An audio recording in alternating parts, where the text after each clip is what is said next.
All right, it's 10 o'clock.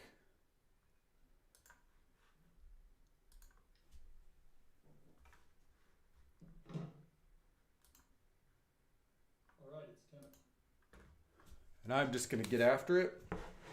This is a leg. I've got the reference up here above me. There. It's not one of your references, obviously, but it's a leg in a different position than the one from the other instructional video.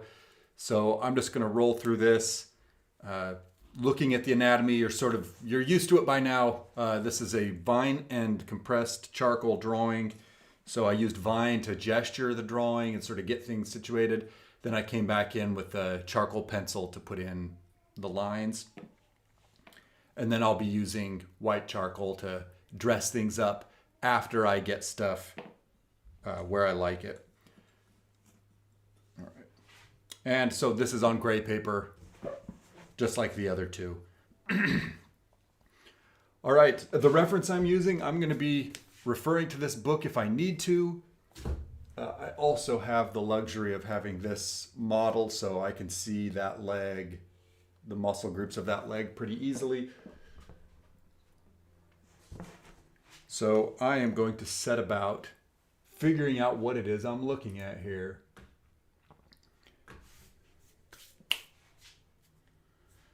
All right, bony landmarks. I need to find some bony landmarks. Because for me, the bony landmarks are the roadmap to the muscles. The muscles are easier to see, like you can see the masses that they take up a little more readily, but the bony landmarks are kind of fixed and the muscles route relative to those landmarks. So it's important that I know where they're at, or at least have a really good sense of where they're at in the drawing, so I can build my muscles on top in a more convincing way, a more efficient way. All right, and I'm just going to start at the top and go down, looking for that trochanter of the femur, the greater trochanter. And I have a little circle here that was like roughly hip joint-ish, and I think it's pretty close, but given the reference, I actually think it's down a little further. I'm looking for 3 masses, and in the image I see like 1, 2, 3 along the back here, and there's like these lines that kind of all point inward if you look at the reference, right pretty much where all those lines point. I'm going to call that my trochanter. So my original thing just moved down a little bit, and I'm doing this in Vine so it'll go away, but I don't mind it showing up there for a good long while. All right, so I have trochanter. Then I'm going to move down. I'm looking for some things here at the knee. The major things that I'm looking for are going to be the patella, the tibial tuberosity, which is that bony bump on front, and the head of the fibula. So the fibula is that small bone that's off to the outside of the leg. So here it would be on this side. So here I am sort of right on the fibula. And I'm looking for a circular thing up here. Now with the leg bent like this, I don't see it so well, but I do see this tendon. There's like a line here, and it points, that is a tendon that points pretty much straight to the head of the fibula. So I'm gonna say, for the sake of my anatomical drawing, I'm gonna say it's right here, because I know there's a tendon in the upper leg that comes down and points to that, and some stuff from the lower leg that points to it as well. And so it's kind of where this vertical part of the lower leg and this tendon from the upper leg would meet is where I'm putting that head of the fibula. All right, where's the patella? When the leg is bent, the patella kind of beds itself down in. So I'm looking for that here, and I have to imagine it's not this bump up here. So this bump here, you have to kind of put on your hat of imagining if you were to poke that, what would it be?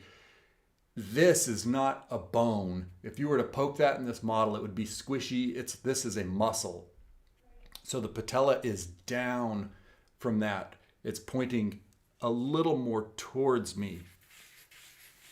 And it's pretty much where I have this gestural circle already laid in.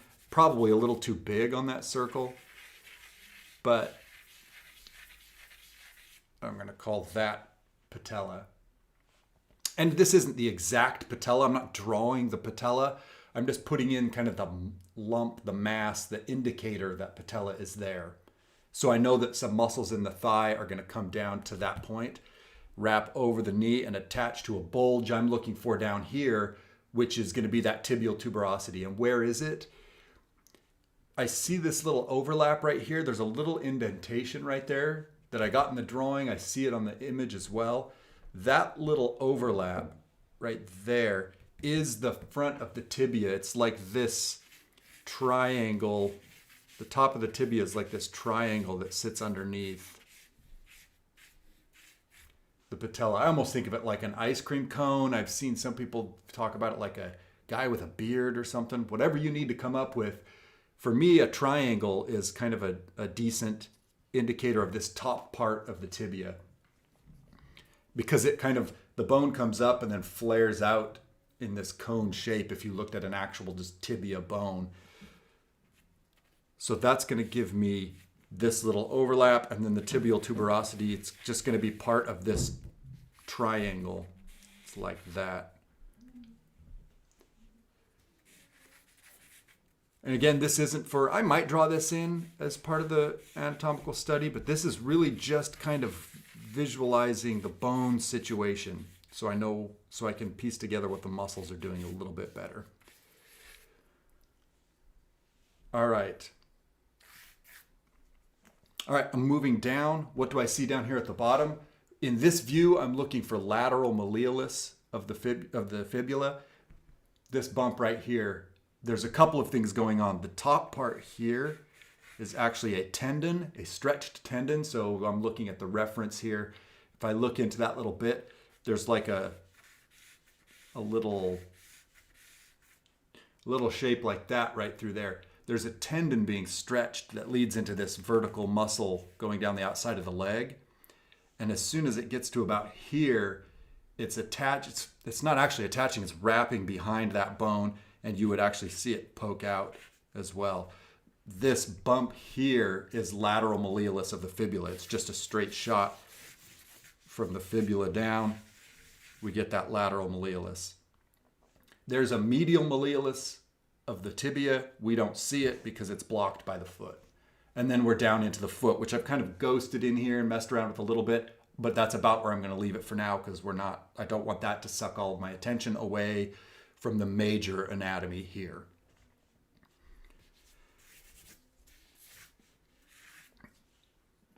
All right, and I think that's enough for me to get going on drawing the muscles. I've got my bony landmarks. Now I just need to figure out what the heck is going to happen relative to those bony landmarks. And you know what I'm going to do? I'm also going to put in a sense of the asis here, because so many of the muscles of the leg kind of end or point towards or terminate near that asis, and I would see it here. It's right up in this wrinkly tuck here. If I imagine if this guy were to straighten up, where would that bony thing that's jutting out be? Where would that asis be? It'd be like right in here. Sort of like buried in the... Oh, getting some strange buffering situation. All right, so in this view, what am I going to be looking for?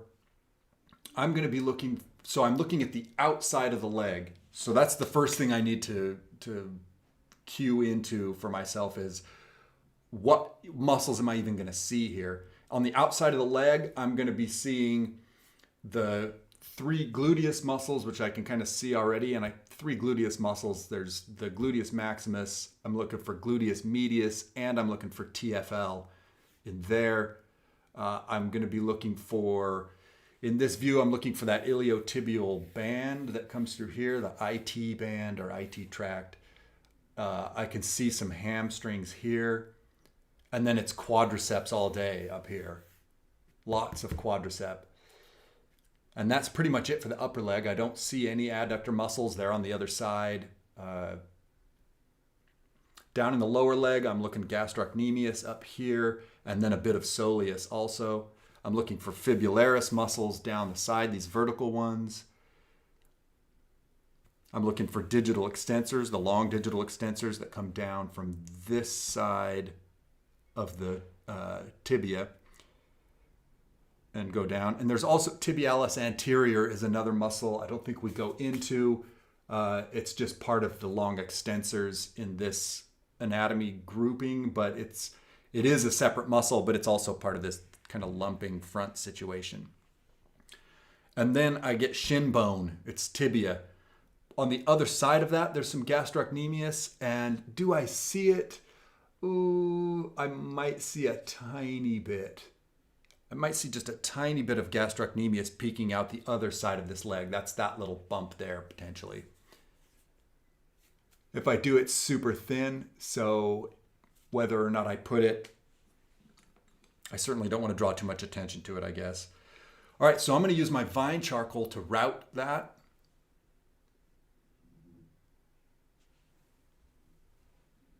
Man, if there's anyone here willing to go into the chat and just let me know if you're getting hiccups or if it's pausing, because I'm getting some notifications that I'm dropping data and stuff, but it's like going between no data and excellent connection, but my streaming software says everything's fine. So I'm a streaming noob.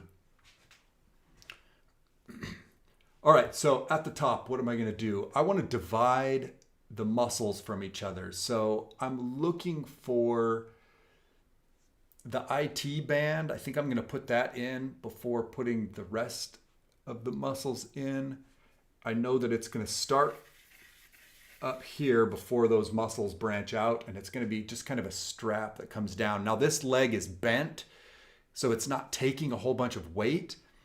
So it's not going to be a really tight strap. It's going to kind of follow because it's not flexed and it's such a thin strap, it's going to kind of follow the contours of the muscle. So it can be pushed out by the quadriceps muscle here, but I'm going to put in a sense of it nonetheless. And I'm going to base it off of maybe this bulge-ish thing I see in the center, sort of running this way.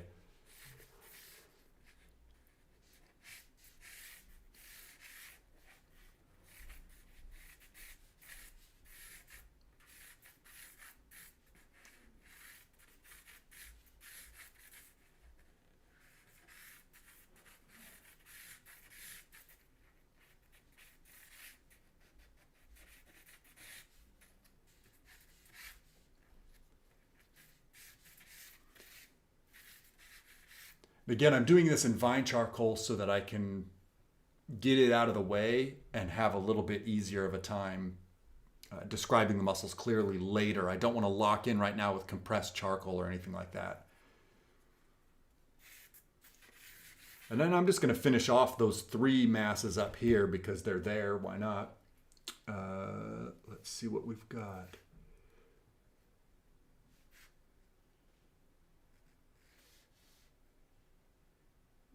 All right, so we have TFL, which actually it's giving me this bulge here, I'm going to say, because it comes off of ASIS. TFL comes off of ASIS and joins in this grouping.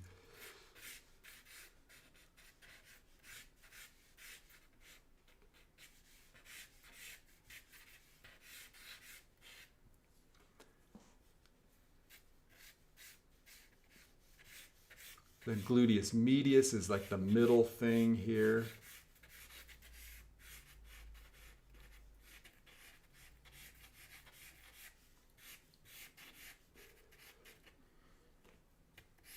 And then gluteus maximus, which takes up the bulk of the space, but is kind of being squashed here because it's being sat on. So it's going to come... It's like this mass, this bulge here is that muscle.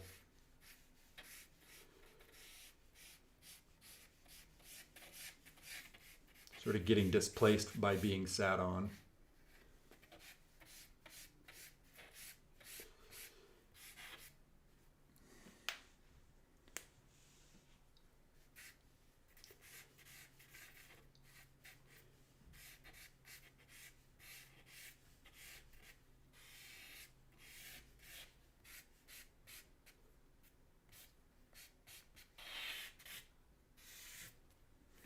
All right, that's going to be my statement about the hip, what the hip muscle anatomy is doing right there. I'm going to go ahead and grab the hamstrings while I'm at it. Let's see what we've got here.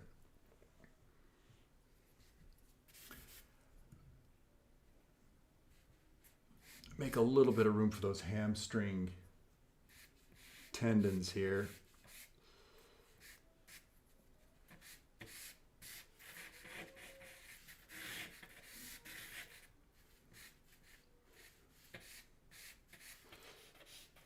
And it's pretty much hamstrings. There's a little bit, so underneath the strap, I would see a little bit, there's like a quadricep muscle that comes off here and just takes up the whole side. That vastus lateralis is the name of it, but it's part of the quadricep, so I might see it peek down a little bit here.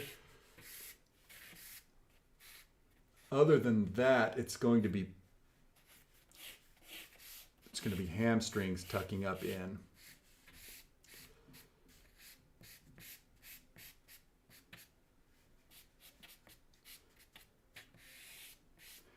You can see the vine charcoal getting pretty, I don't know, it's getting kind of messy. That's where I'm going to come back in and ghost this. I'll still see the anatomy that's there, and then I can be more specific with it.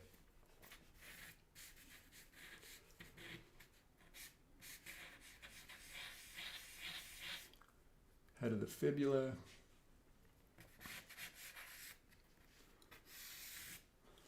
All right, so I've got this. If the model was standing, this would look like a teardrop situation, but it's not standing. This model is sitting. So I'm going to look for there's three major bulges in the quadriceps. Quadra means four, but the fourth one you don't actually see, it's buried deep. So you're mainly worried about three bulges in the quadriceps. One is this bulge here we talked about earlier. Two, there's like a big one on the side. So there's like a middle one, a side one, and then kind of a front one.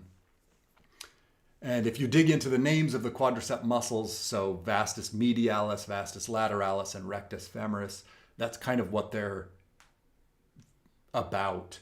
Is medialis means towards the midline, that's this one over here. Lateralis is on the outside, that's this one. And then rectus femoris is like straight down the femur, which is this top one. So with that, armed with that info, I'm going to come in and describe some stuff. And I'm going to use my reference here as well so that I can be as clear as possible. All right, about to here, that vastus lateralis is, and they all come to this patella. So I'm using this patella as it's sort of my branching off point up into this leg.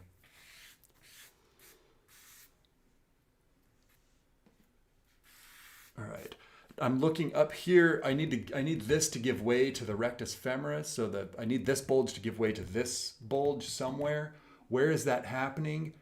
I can almost imagine it happening up here. And if I use my reference, it's kind of closer to the knee on my reference than up here. So I think maybe right around here might be a good place to do the swap. So it's like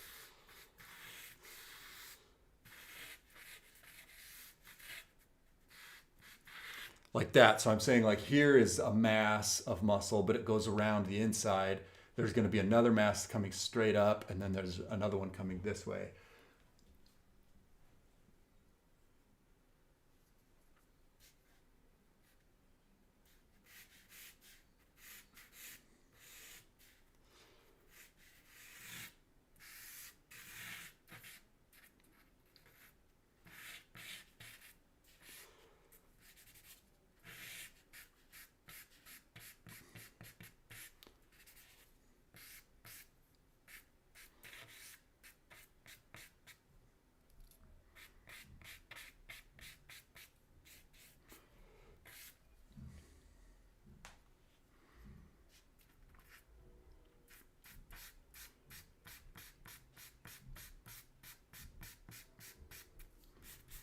It's like the muscle belly here starts a little farther up based on my reference.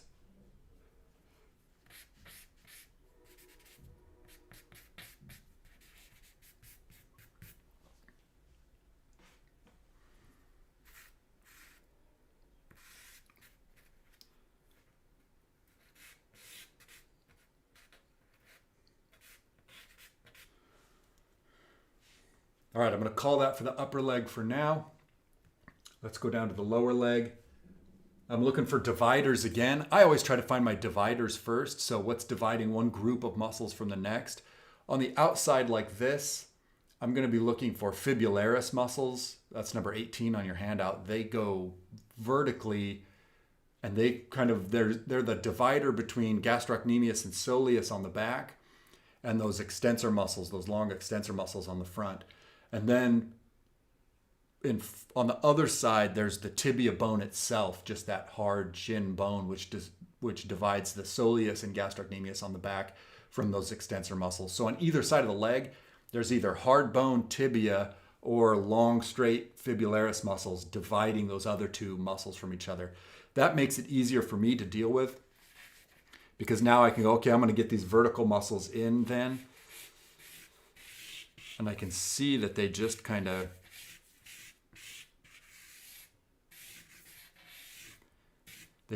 orient like that, straight down the side of the muscle. They wrap behind. These fibularis muscles are strange because they come down and they hook behind the lateral malleolus, and then they come forward and attach. So that gives me that. Now long extensors, they're just going to be right next to that. So if I look at my handout, the long extensor muscles are just right. They attach like right up in here, and they largely do the same thing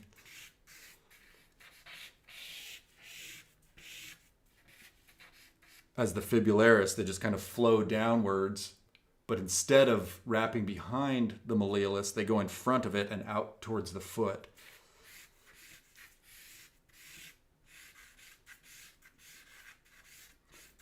And I'm not going to get too hung up on where exactly they go. I'm just kind of saying they spread out towards, I'm going to fan them out towards these toes, just roughly.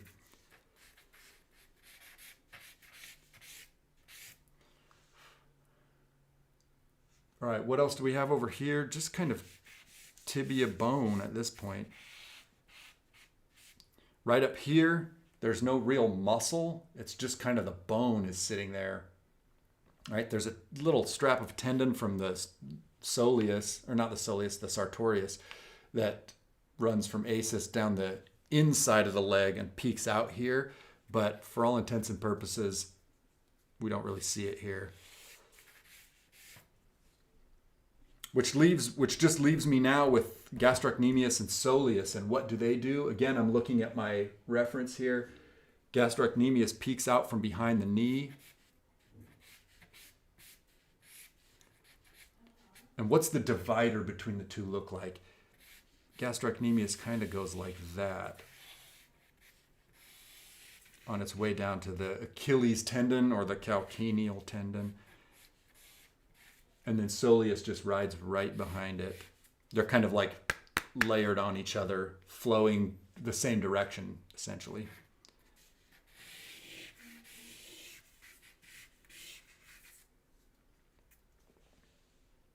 All right, is there anything else that I'm missing here? I think I've got the muscles. Now I just need to ask myself about the design of things. Do I like the way things are designed? I kind of like what it's looking like up in here. I'm not too crazy about this. This isn't too bad.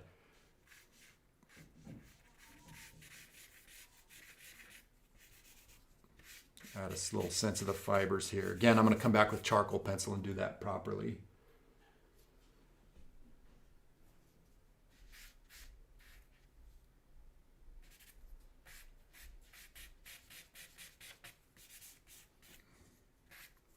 And then this gets a little bit muddy for me. This needs to be a little more carefully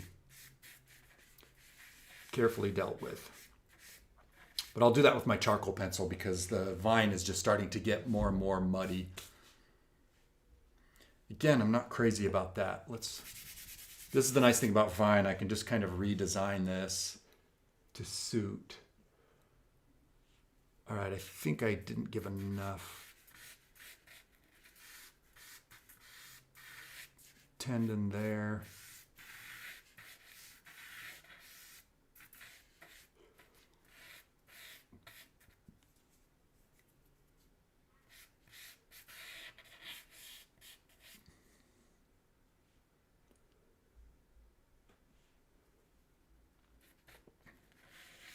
That feels a little bit better.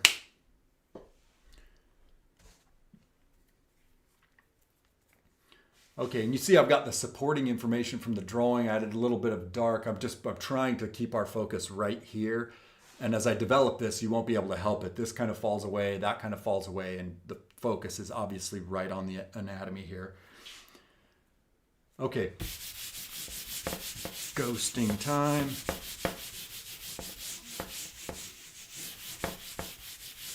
The nice thing about the buildup here is I used vine charcoal and charcoal pencil. The charcoal pencil kind of stays where I put it. The vine charcoal kind of diffuses out and puts that layer of charcoal on the page. So now between the clear lines and descriptions I can get with my pencil and the value I can pull up with my eraser, and then the pop I can give it with the white charcoal, I'm set to go.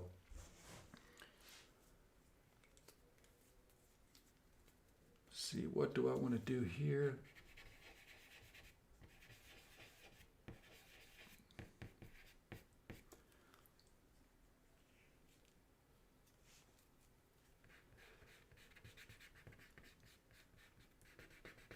And I'm just going to start lifting some stuff out here based on what I see in the reference.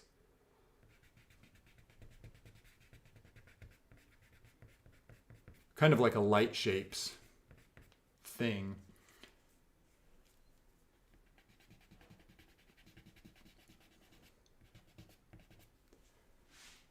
And I'm also going to pay attention. I'm going to use the reference that I've got. So I've got my 3D model here. I've got my book. If I ever run into any like, ooh, what is this? What's this doing?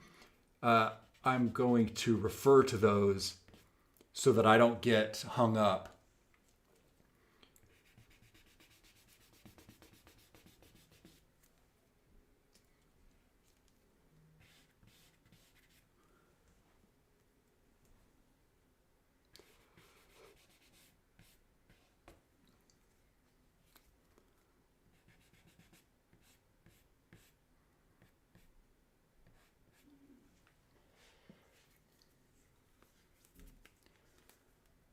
Let's go head of fibula, give that a little pop. I'll probably bring that back. I'll probably use some white charcoal for that too, just to give it a little oomph.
I'm kind of going, I don't want to say overboard here, but I am lifting a little more than I would normally if I were just doing like a white paper drawing, because I know the only thing I can do, the farthest I can go here is lifting back to the gray paper. So I know I still have a whole bunch of white direction I can take this.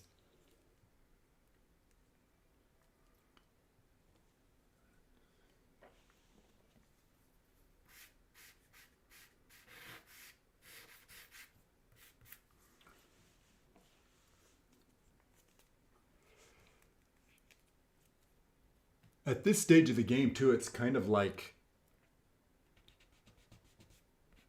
there's a certain amount of play that's going on.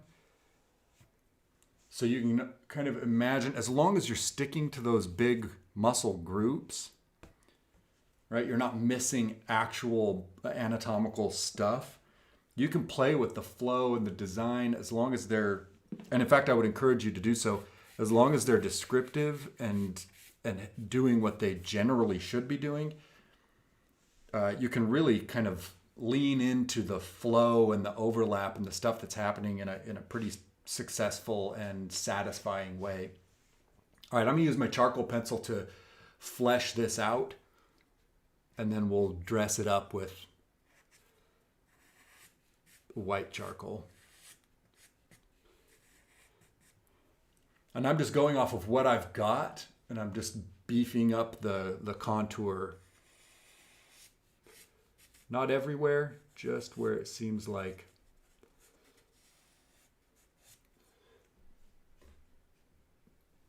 it should be.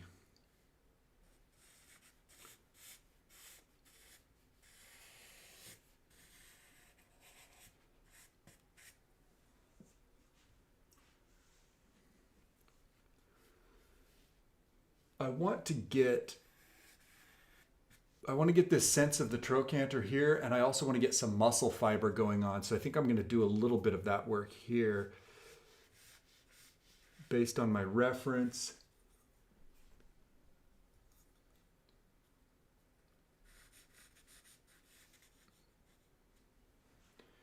Muscle fiber for the TFL starts a little low.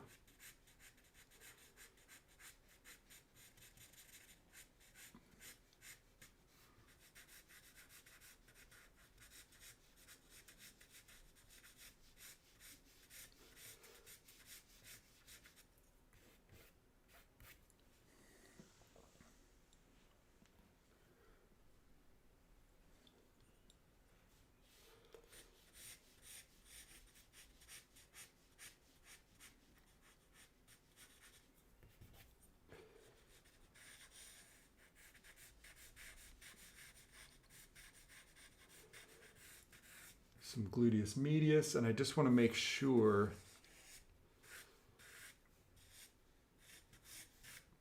that I separate things, that I make sure that I'm still making statements about what is where.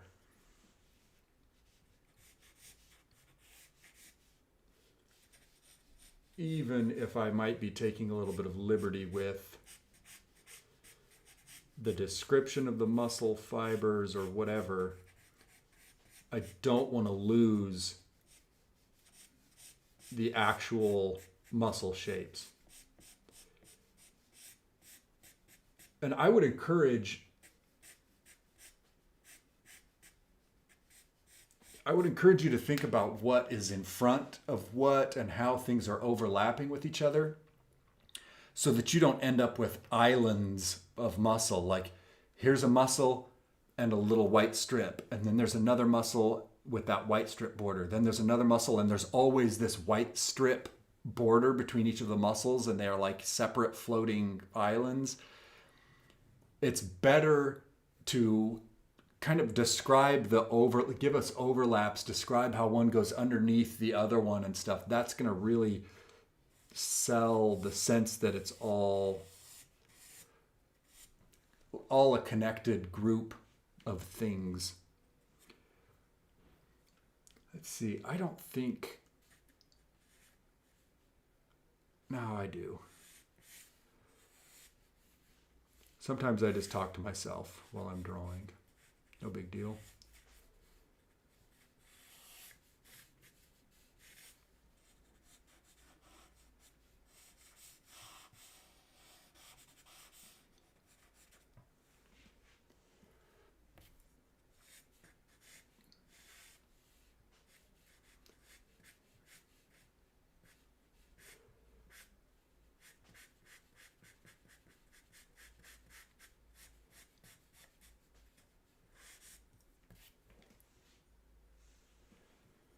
This is seeming a little bit hairy to me down here, and I think it has to do with this.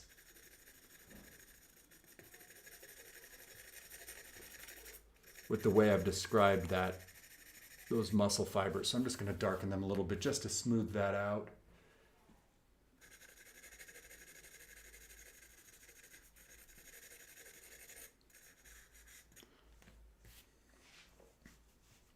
That's a little better.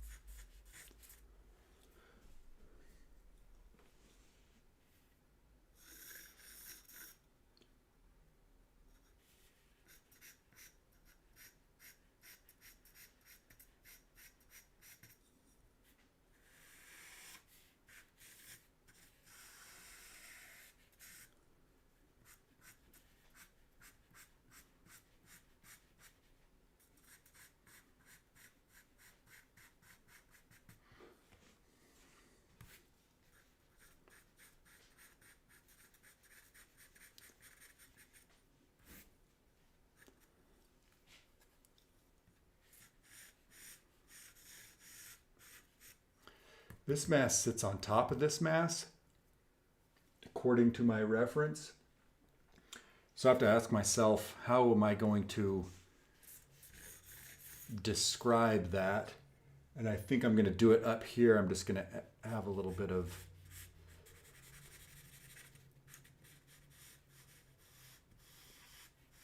shadow coming down.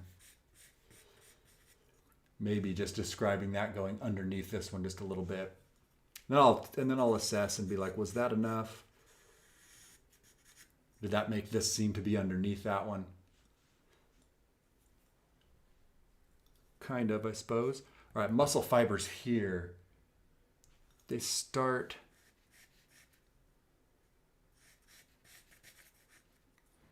here and flow.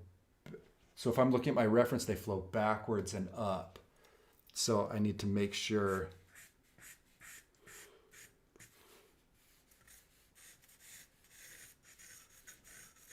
they're flowing the right direction so it's more convincing.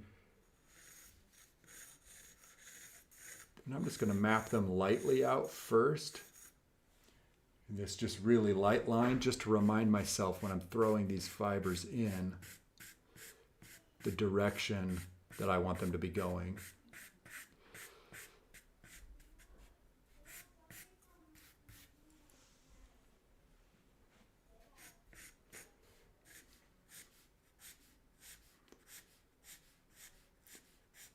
This back end is going to give me a chance to show off that strap, because I'm going to leave it gray of paper or potentially put white in.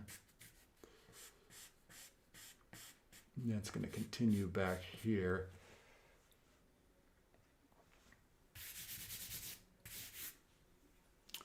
Right, other one goes the other way, so it wraps similar to the way the muscle's flowing. It goes, this one comes this way, this one goes that way.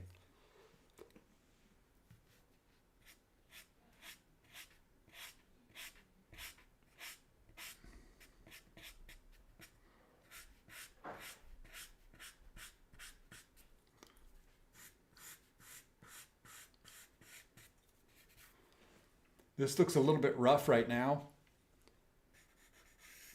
I'm going to leave it like that for a second. I could clean it up with the pencil, go back in a little more sensibly, or I could come in with this vine charcoal and really just take some of the edge off.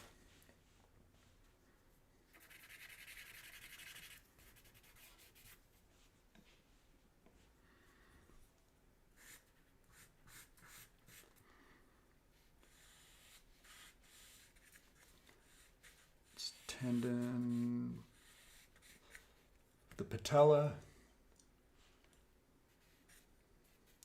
All right, down on the lower leg, this is the way I'm going to work. I'm going to do just like I drew them in, border first, so that those fibularis muscles are going to show up first.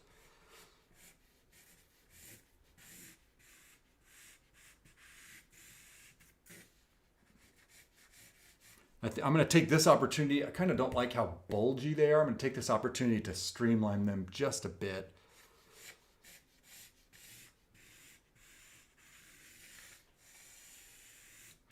Maybe improve the design a tad.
Raise up this bone just a bit.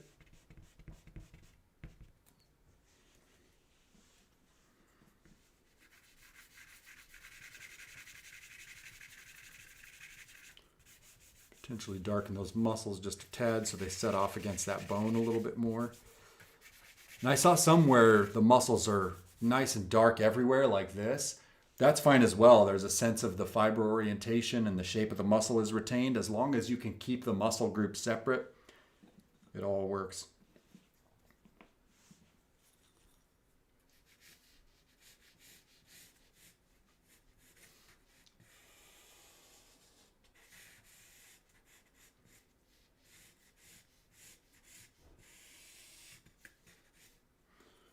Let's see how we're doing here.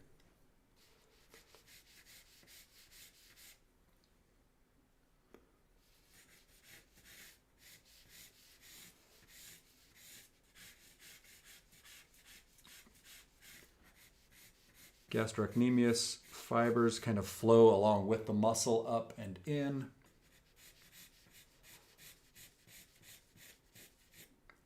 Soleus muscle fibers. We're just going to offset them like this so they peek out from underneath gastrocnemius.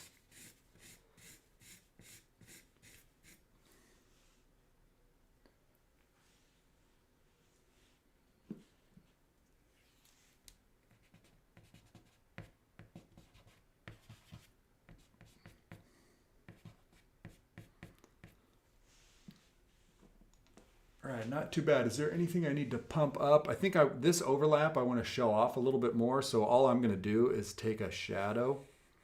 And I don't really see that up there, but when I include that in the drawing, it's going to pop that thing forward. That little cast shadow is going to make this stuff jump forward.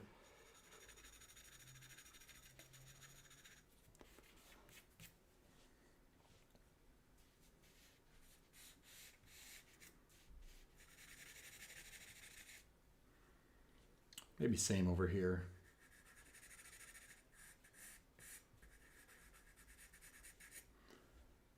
That's just going to give us a sense that both of those things are tucking behind.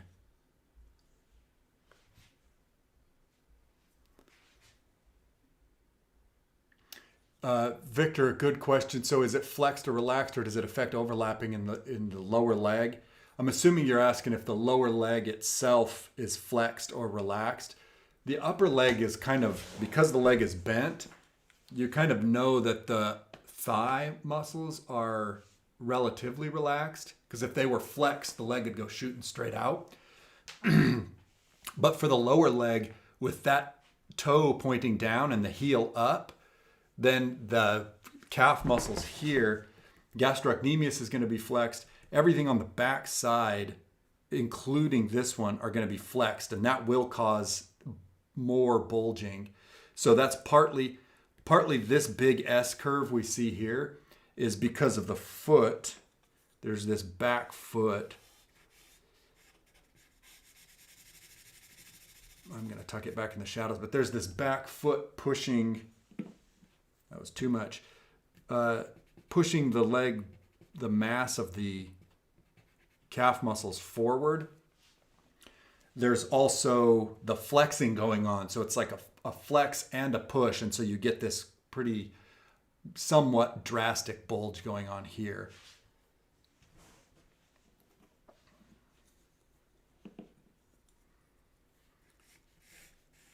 As far as overlapping, flexing will make one muscle prominent over the next, but it all, as far as major overlaps are concerned, they all retain their overlap.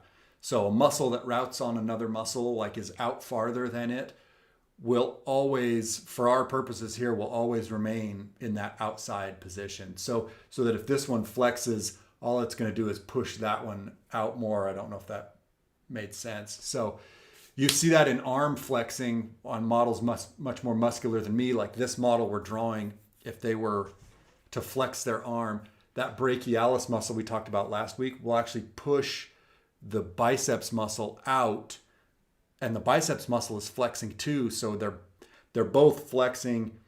Like, let's see, get the camera oriented. So this one flexes and this one flexes, but they both kind of like combinedly push out. Anyway, I hope that makes sense.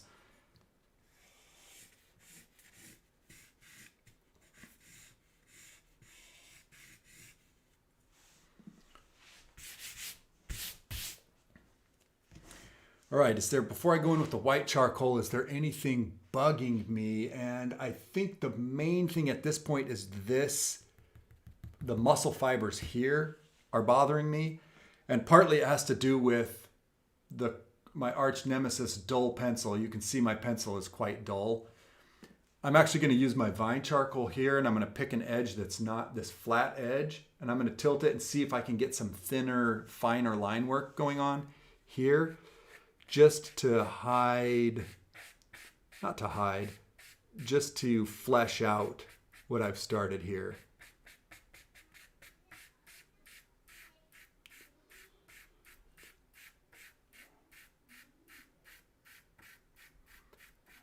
I could also do this with a nicely sharpened pencil.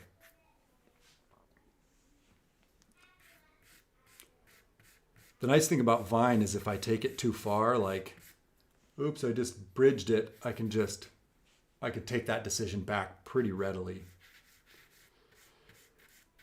That's both a benefit and a curse with vine is, yeah, you can make changes really easily, but you can also accidentally make changes.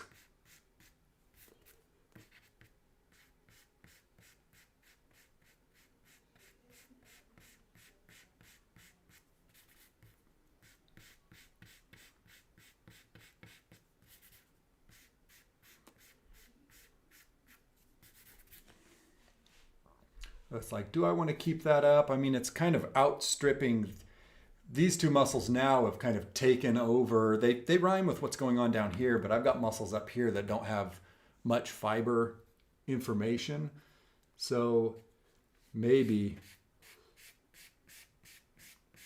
it's time to start adding that.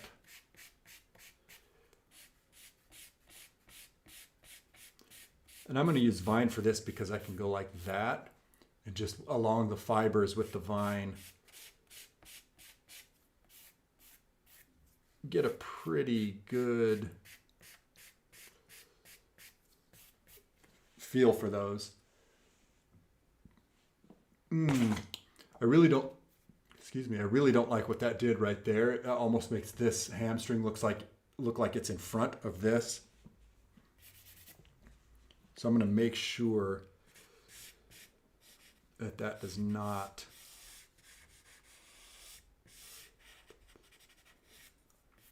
appear to do that. And I'm going to do it by strengthening this muscle here. It's like this one. And I'm going to add just a little cast shadow down here. I don't know, just to say this thing is behind.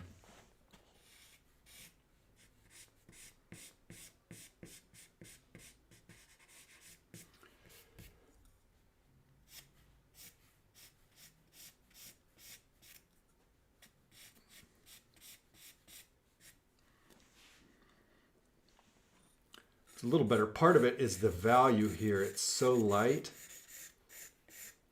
It's so light in value here that it's wanting to come forward like this. It wants to be like this shine because it was a similar value, so it was pulling forward. So if I really want to send it back,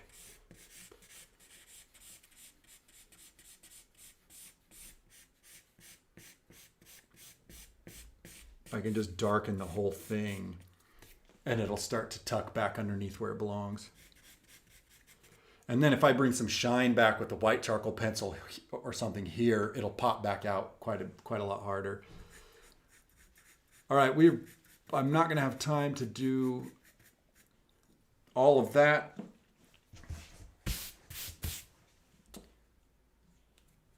But I am going to come through with some white just because I feel like I need to, at least in some of these bony spots. like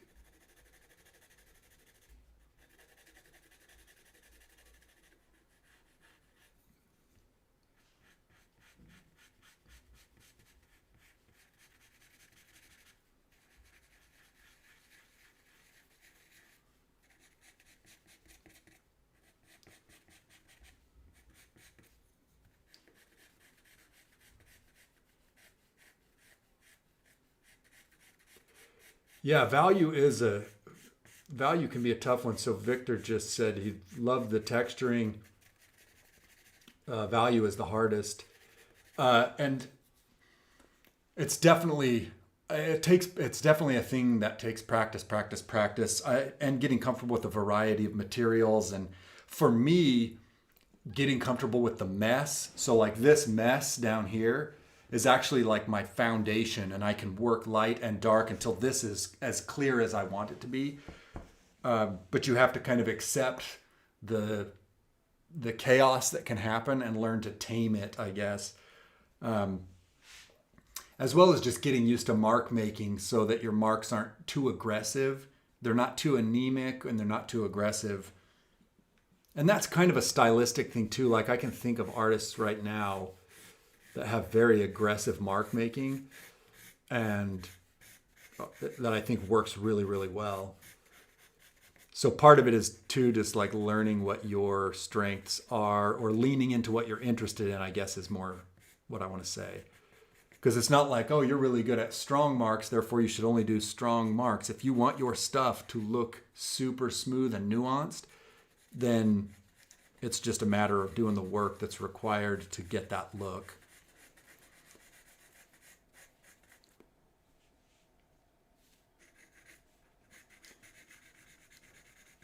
This white charcoal is nice because you can see it just adds that richness. It just starts adding a little more richness to things, which I quite like. The muscles here are a little bit generic. Like I would say based on the model that I'm seeing, they're kind of a little bit of a same look. Like I could design this a little bit better, but for our purposes and for describing the muscles, it's doing okay.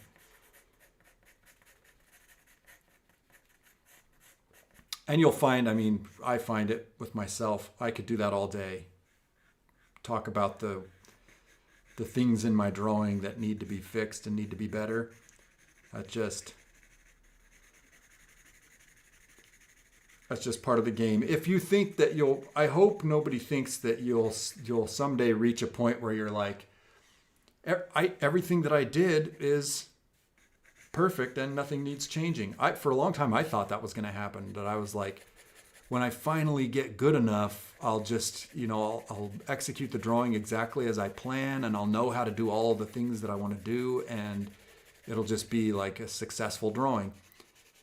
And while it's true that I get better results now than I used to, unfortunately what happens is as you get better and better, your ability to assess the faults also gets better and better and better.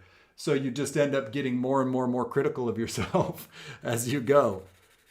That's not to say you don't do things that you quite enjoy. I do drawings and paintings that I am proud of and stuff, but I can't think of anything that I've done that I can't look at and go, this could be better, that could be better. Here's where this part falls short or whatever. It's just the nature of the beast, I guess.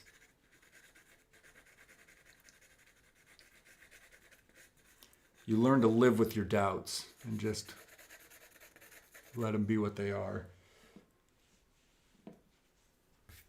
All right, do I want to darken this? I'm kind of liking the white charcoal playing off the dark charcoal here. So maybe if I were to take more time, I would flesh this muscle out as well.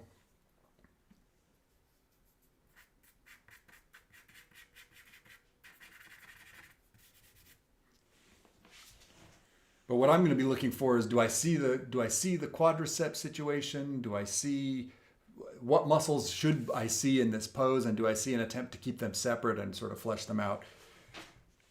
I think I'm going to call it there for this one as we have 3 minutes left.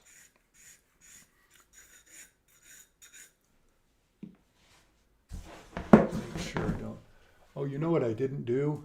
Come on. I've been paying zero attention to the Zoom session, but I tend to have more people in the YouTube anywho. All right.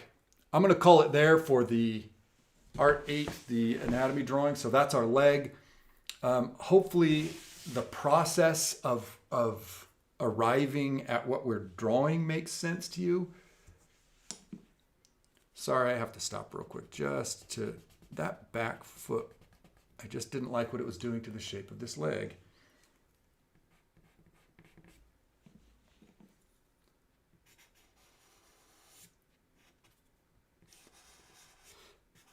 The main takeaways being you're looking for bony landmarks.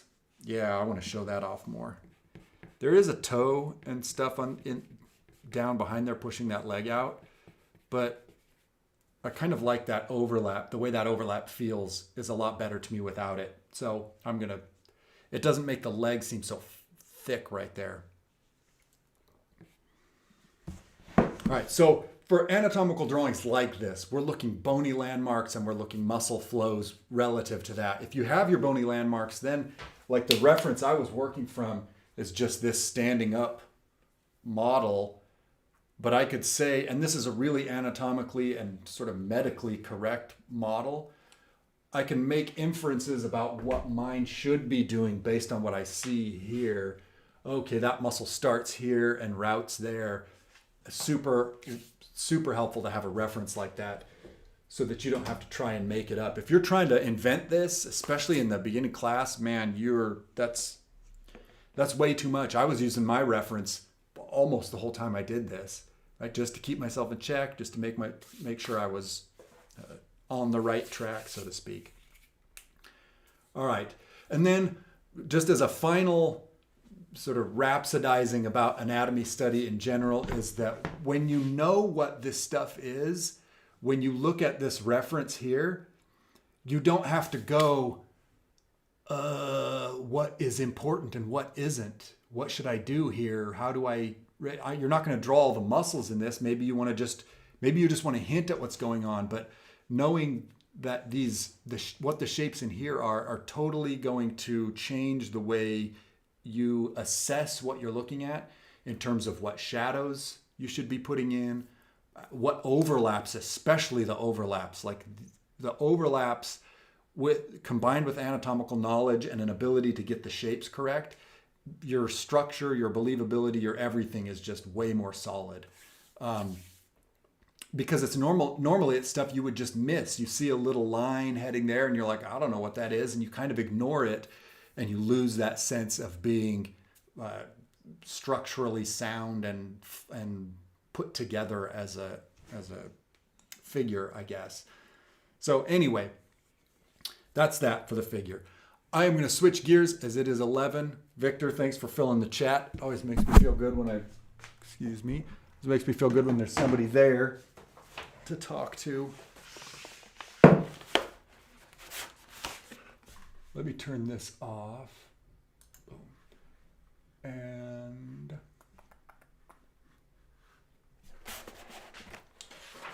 so now we're going to switch to beginning drawing.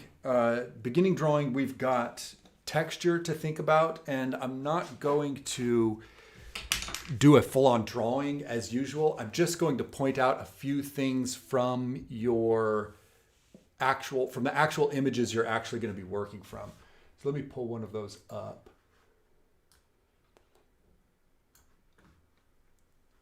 All right, there's one, and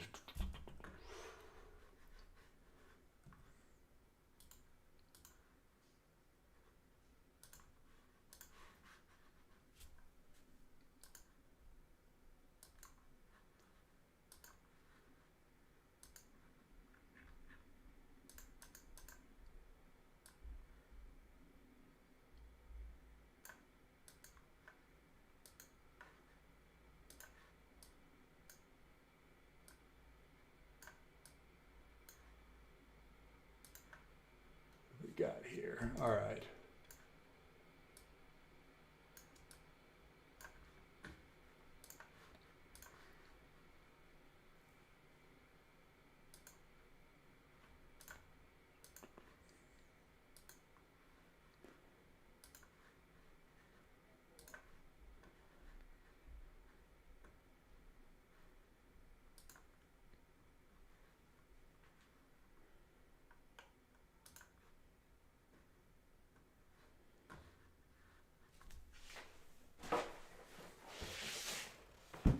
All right, let's look at a couple of things from this. So I've got the horn here, just a real basic version of it. It's not really correct, but it's going to help. It's going to at least give us a sense of the texture.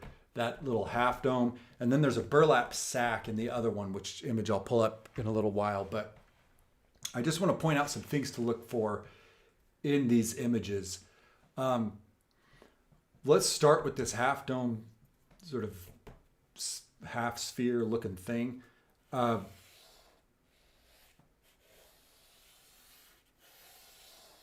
This is kind of a smooth object with some pitted stuff in it. So what I would encourage, what I would say is do the smooth object part of it first, but don't leave it like that. All right, so you're looking at this going, it's a white thing, so I'm just going to leave it white the entire time. That's not necessarily going to work because you need your lightest thing in your whole drawing to be the white of your page or your white stick, whatever you choose to do on this one. Ooh, let me make sure. I have to double check for this class what the directions are on this one, because sometimes I make you do it on toned paper, sometimes I give you your choice. I believe it's your choice on this one. Yep, so you can choose to do gray paper or white paper for this one.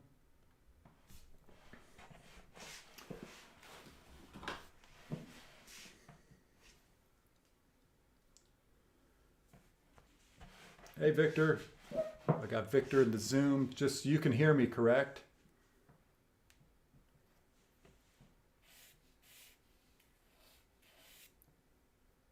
Excellent.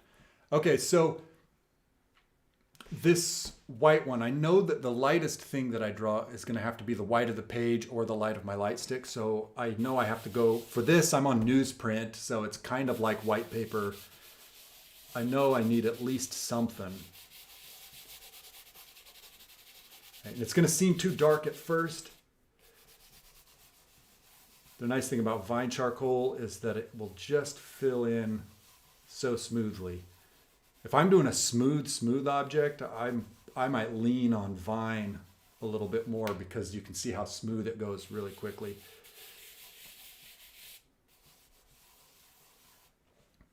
And then if you imagine that the stuff around this is also filled in with value, this is going to seem lighter just because the stuff around it is darker. But I just want to deal with the surface of this real quick. So the first thing I'm doing with this half dome is looking at the parts of light and shadow that we've discussed.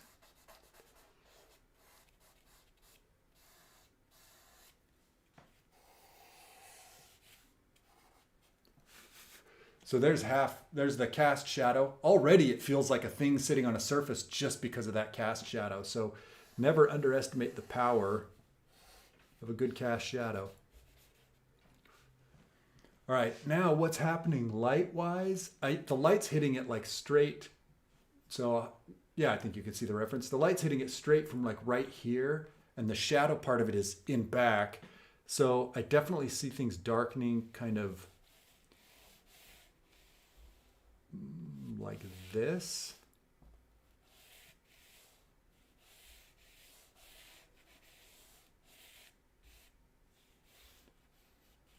And then in the image, it's tucked behind this horn, but I just kind of lifted it out from there to work with it here. One thing with vine you'll notice, watch as I move my hand away from doing this part, is that I've kind of smudged things. That's just, you have to live with that when you're dealing with vine charcoal. Personally, I think the payoff is worth it. And I can come back in on top of the vine charcoal with this charcoal pencil and make things clearer and crisper, and they'll be less likely to smudge and smear.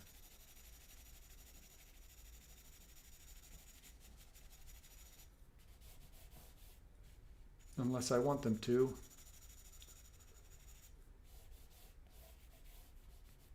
So right now I'm just trying to get a sense of some reflected light on the back side of here, because I do see a little bit on this back edge.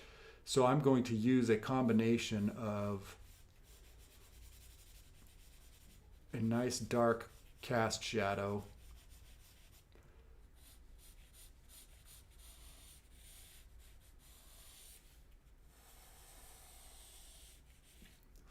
and a pumping up of the core shadow here.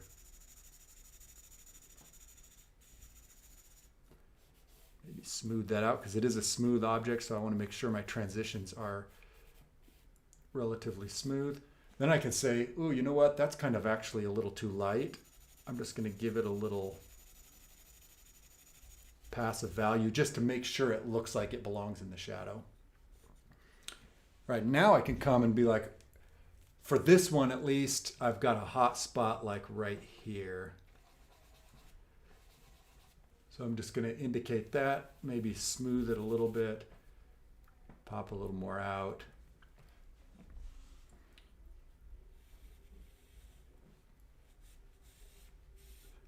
And then I could work on the silhouette. And the silhouette is, I would encourage you not to make it a line like that. So right in the image that I'm looking at, this reference here, there's like a dark horn behind it. So I can fill in that dark horn. I'm not going to draw the whole horn here. I'm just going to pretend that there's something there so we can see the edge.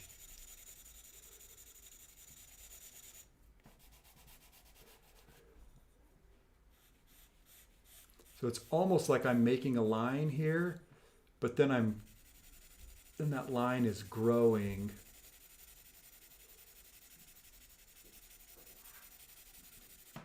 And what you end up with is this nice border. If I can get it close. You end up with this relatively crisp border there. That's going to do more at making a convincing form than leaving everything hard lines everywhere.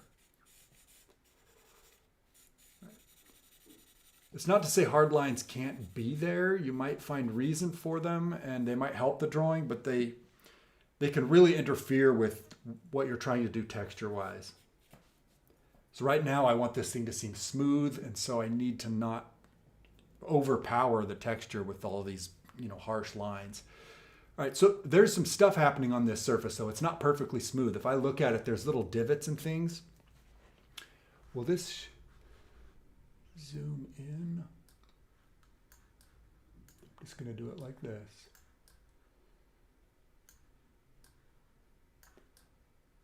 So you can see those divots in the sort of right side of this, and then there's various scratches and things as well.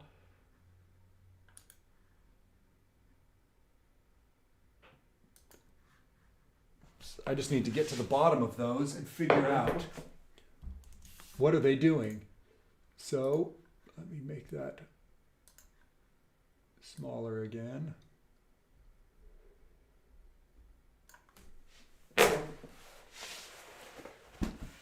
One thing I know about any divot is it's going to have a face. If it's denting in fact, let me draw out here to the side. Here's my perfectly smooth surface. Here's my divot. If the light is coming from a direction like this, it's going to hit this side of the divot and make it lighter, and it's going to miss this side of the divot and make it darker. So it doesn't matter if I do the divots that I see on the actual object, I can just use those to say, okay, then I'm going to make some divots here randomly, and I'm going to use my eraser to just make a few odd shaped dings.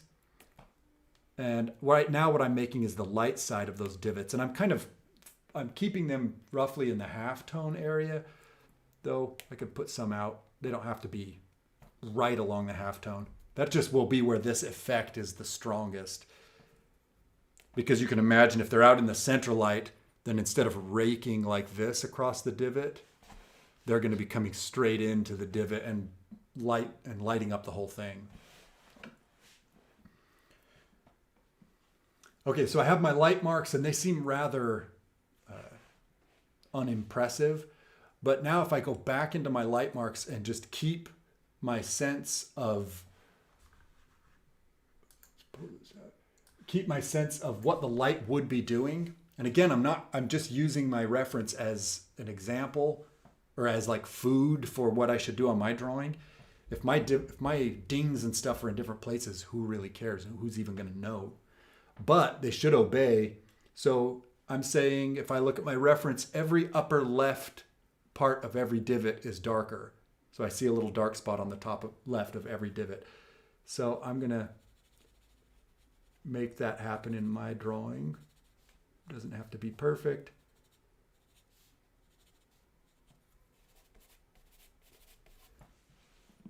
And you can go the other direction with it too. You can say, oh, okay, I'm going to make my divots first in dark and then lighten up the other side. One thing has happened though. As I look at this, I go, all right, how's that look? They kind of look like holes, to be honest. They don't look as much like divots as they do like holes. And the reason for that is that I used my charcoal pencil to make these dark marks, and they're just far too dark. They're so dark. So if I pop these up, and you shouldn't be afraid to do this back and forth thing where you're like, oops, went too far, got to take it back a little bit and then come at it again. I find drawing to be like that. You do something and then you react to it, and then you do something and you react to it, and you push and pull and push and pull, and you arrive at where you're headed rather than being perfect right out the gate. You're reacting to what's happening. And sometimes it takes erasing something back and then putting it back down again. And sometimes that's the most efficient way to do it as well. This push and pull. Right now my divots seem a little more divoty. Right? They seem a little less like holes and a little more like surface texture, and it's just because I eased up on how dark those dark spots were. I've got another one over here. There's like a dent, which is nice. It gradates up. So I'm going to make a line here and just gradate it up like that. That interfered with my highlight, so I'm going to bring my highlight back. This is that shiny center of this thing. And then I'm just going to erase just below that line. So there's like a line here that goes up. Just below that line, I have I'm going to clean that border up and have that light spot go down. That's going to end up looking like a dent.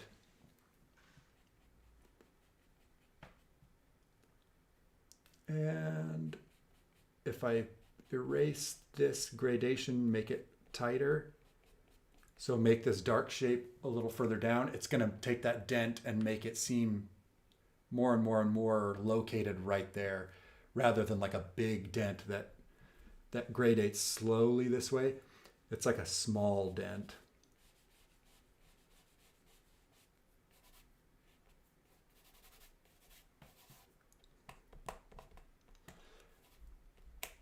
All right, and you can carry this on. You're like, oh, I notice there's little dents here and there. You can just kind of play with it. Try not to be too formulaic in it, but that'll give me a reasonable banged up version of this foam. All right, so what you saw me do there was value first, make a smooth thing, and then I went in with texture and kind of dented it up. For something like that, where the texture is related to the light source that directly, that's probably the more efficient way to do it, because you can very quickly get a sense of something that's slightly weathered but still in it sitting in light properly. For something like this horn, there's some stuff to be specific about. And this horn isn't the right shape. It's not the right size. It's not, I'd do a lot longer of a version if I was trying to make it look exactly like that horn. But this is a horn, we'll say. There are some things I want to get with this horn texturally in addition to value. And one of the things that I want to get in this horn is any silhouette part of that horn that's rough or irregular. If I do a perfectly smooth horn all the way around, that sense of it being rough, the way I see in the image, is going to be harder to pull off. So let's see. One place I see a rough edge is right here where it moves into shadow. So you can bet I'm going to get that.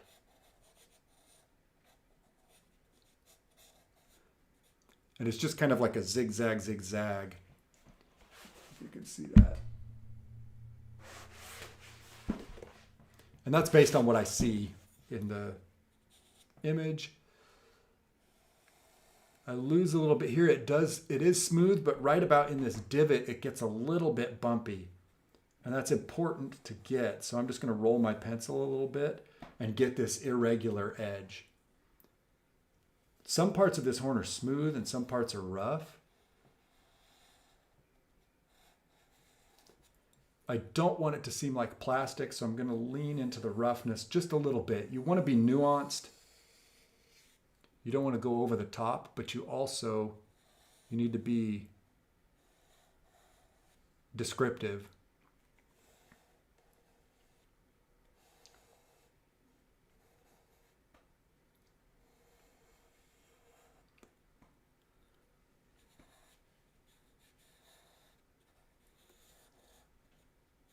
There's a little bump right there I'm going to get. So already I've got a sense of this thing being, I'm already saying something about the texture just in the silhouette line that I decided to use. There's some of that line variety we talked about. It gets thicker and thinner and bumpy and so on.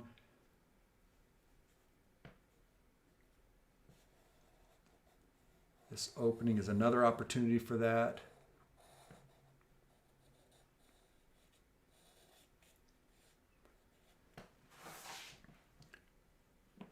All right, so now with that, I'm going to do the same thing I did with the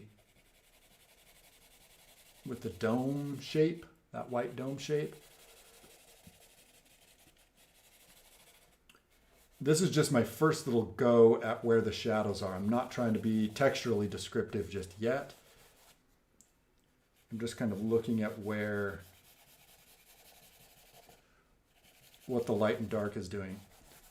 This is an opportunity. So right now it's like white horn.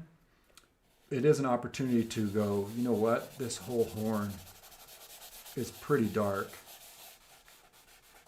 So my base level darkness is going to be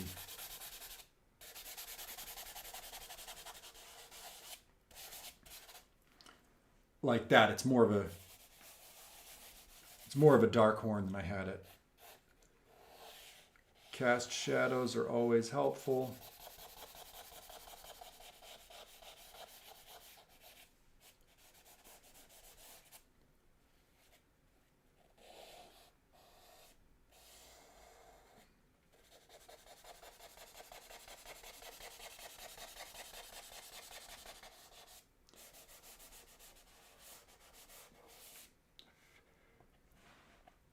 Those will always help things feel like they're grounded and sitting on something. Cast shadow just says, hey, there's a surface here.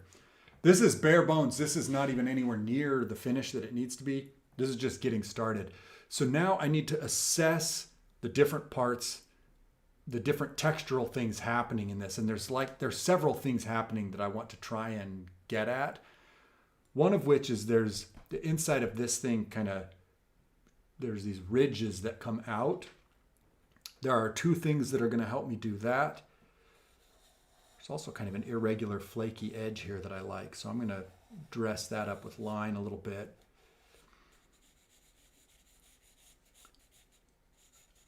All right, first thing I'm going to do is just make some statements about these radiating lines.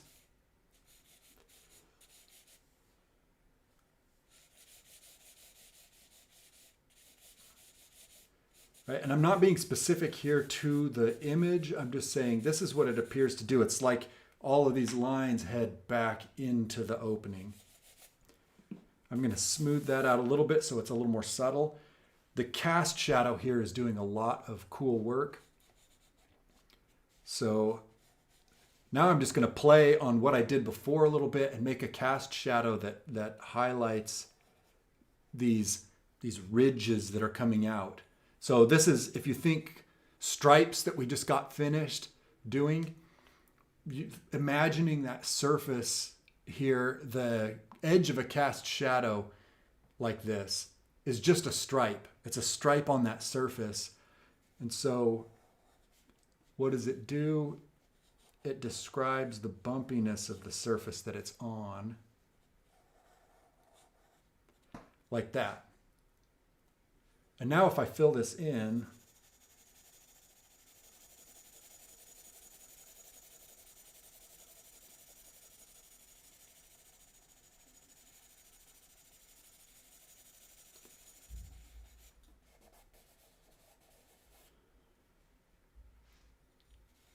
I'm getting a sense, because of this edge, I'm getting a sense of what the shadow or what the surface is like.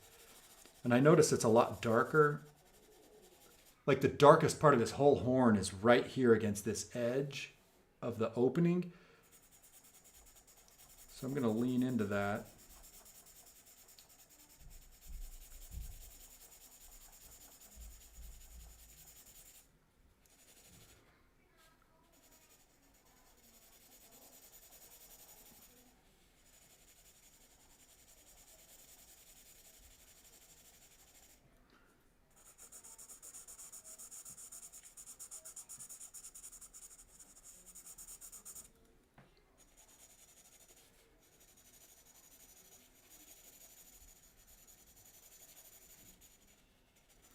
Also very dark up here.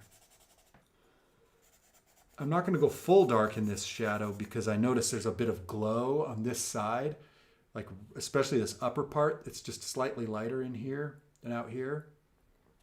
So I'm not going to go full tilt there yet. If I need to go darker, I'll do it later. So my opening is starting to show up here, which is nice. Texturally speaking, I've got some, I'm gonna, on each of these bumps I made in the cast shadow, I'm gonna imagine, okay, so which is the upper part of that bump that the light would be hitting, and it's like the top half of each of these bumps is gonna have something light hitting it. Maybe some stronger than others.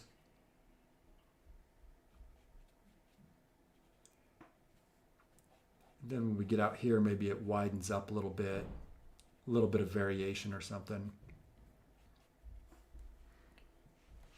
So that's giving me the sense of this. It's not exactly what I see in the image. And if I want, I could spend a ton of time and get that dialed in exactly. But it's kind of telling me, okay, this is a ridgy thing that's heading into that opening. So that's good. This side, as soon as I get on the outside of this opening, I notice there's like this wavy, it's almost like rings around the opening here. So I'm going to just lightly put those in. I'm not thinking about shading here. I'm just thinking about an irregular edge.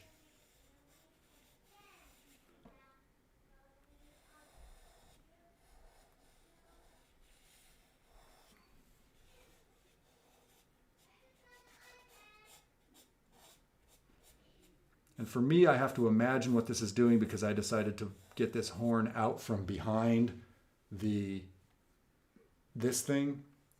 So this is blocked by that dome, but I can almost imagine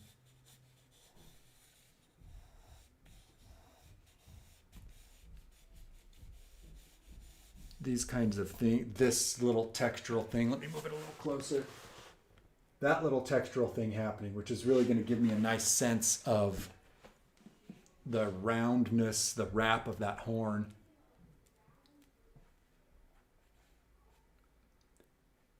And I can even add some light versions of that here.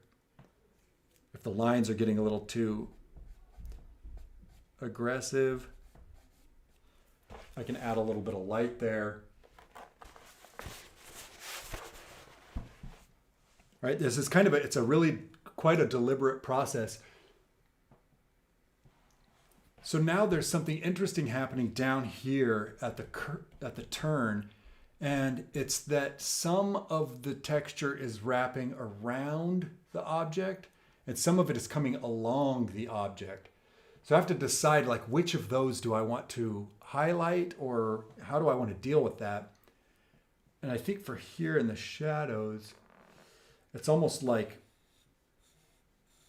I'm going to do this round version first.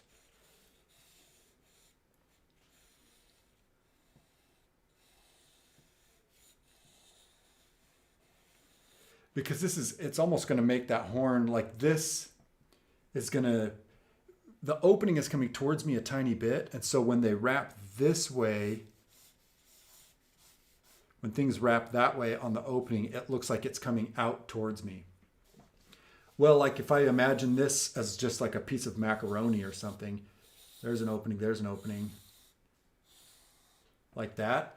If I mimic the edge here, wrap, wrap, wrap, wrap, and mimic this edge, wrap, wrap, wrap, it's gonna feel like it's, see how that feels like it's coming towards me here?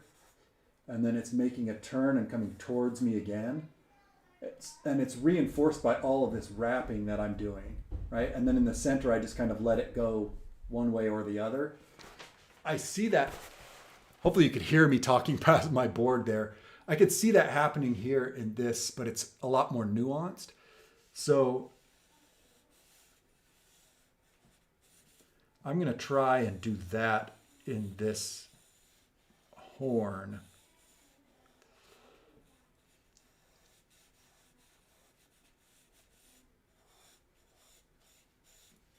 And again, this isn't related to, it's kind of related to the 3D structure, but it's not really related to the shading or that. It's related to this ridgy texture that's on this object.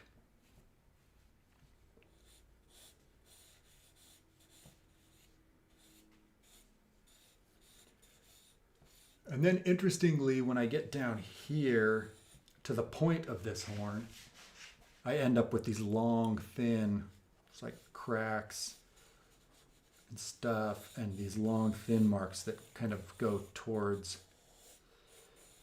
the end. Or they kind of, at about here, things take a turn texturally in this horn and start heading this way to that smooth-ish end.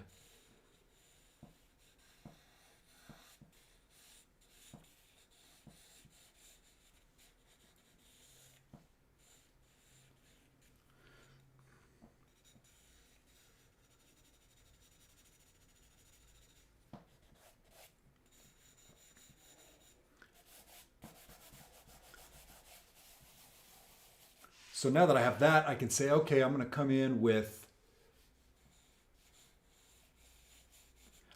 some value and start shading this. So where would it be? I think I'm going to bring my cast shadow back, and I'm going to be a lot clearer about it this time.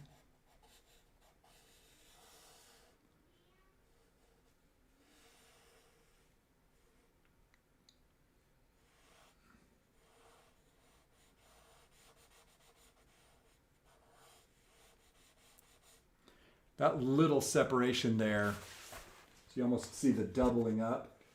The separation between this little thing and that one is going to make that tip seem like it's lifting up off the ground just a little bit. It's a nice touch.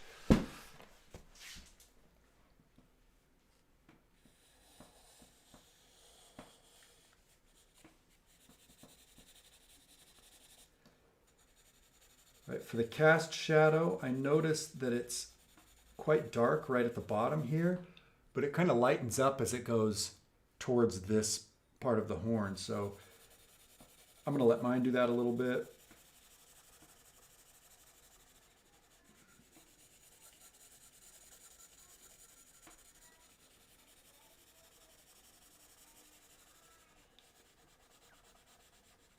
It may not seem like it's doing it just right now, but it is lightening up just a little bit. And when I darken the bottom of this horn, it's going to show even better.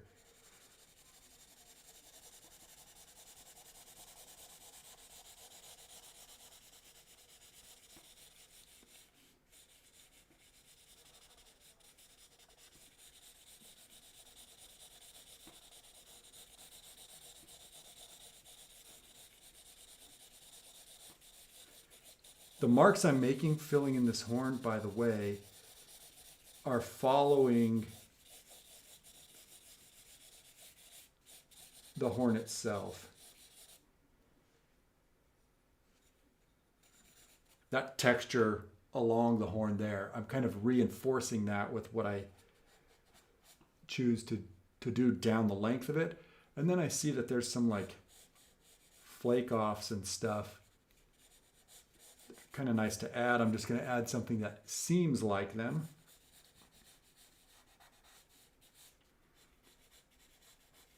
Now my marks are following that texture that I put on before, going around. And you can see how light, even though I filled that horn in with a darker value, as I start adding this truly darker value, you can see how light the horn still is. All right, I don't want to get hung up on this forever because this can take, and I hope you take longer on yours than I'm taking here, because that's what it's going to take to be descriptive. And again, I'm just adding some of these incidental ones that go across just because I see a little roughness going this way, so I'm just going to add that in.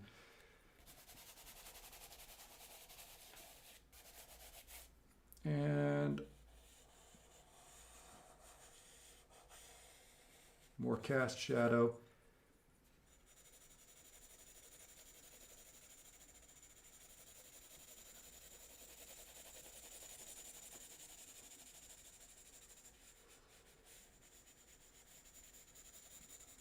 I don't want this cast shadow to look too liney on the edge, so I'm going to come in and do some work to make sure that it's not,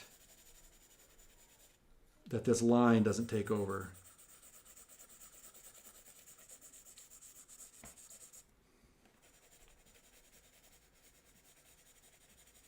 I'm going to hide the line just by growing it. I call it growing the line. You start at the line and you just make it bigger really carefully as it heads underneath, and pretty soon you have a border rather than a line.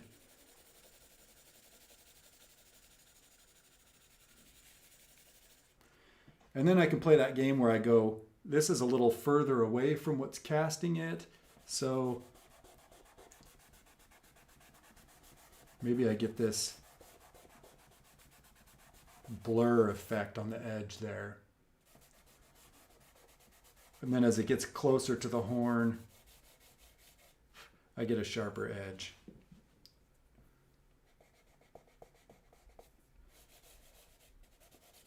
With the sharpest, darkest edge being right down here where it's just right on the table.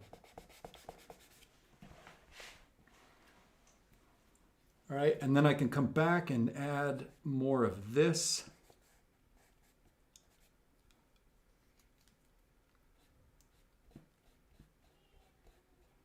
I'm just sort of drawing that texture in with my eraser now. And I'm just following the dot, I'm following the lines that I already put down. So those contour lines that I wrapped with, I'm just playing with those. It's not exactly like the image, but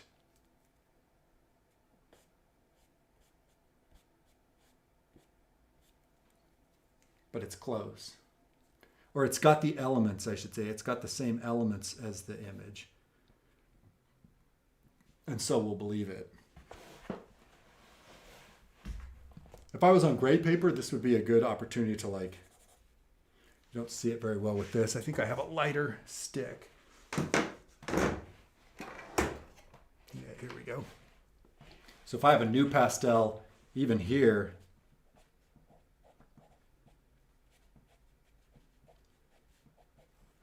I can really start dressing this up. I'm going to make it seem even shinier than what I see up there. How about that?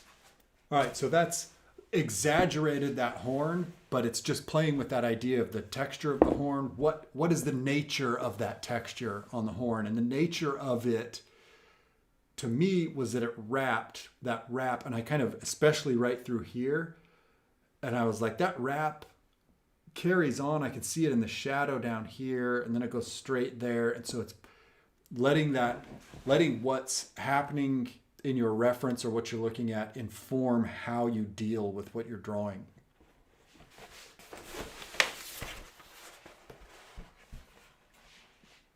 All right, and you notice both of those had a relatively similar build-up, right? It was starting with the contour of the thing, then some value.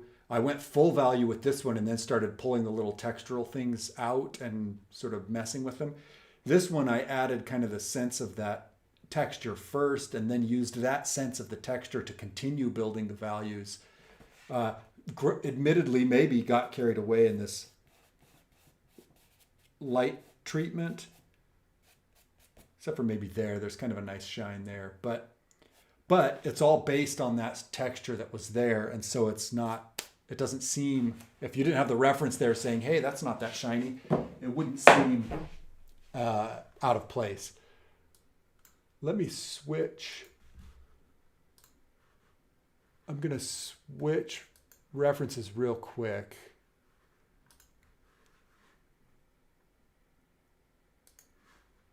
Oh, there we go. Bear with me. That's not it. There we go.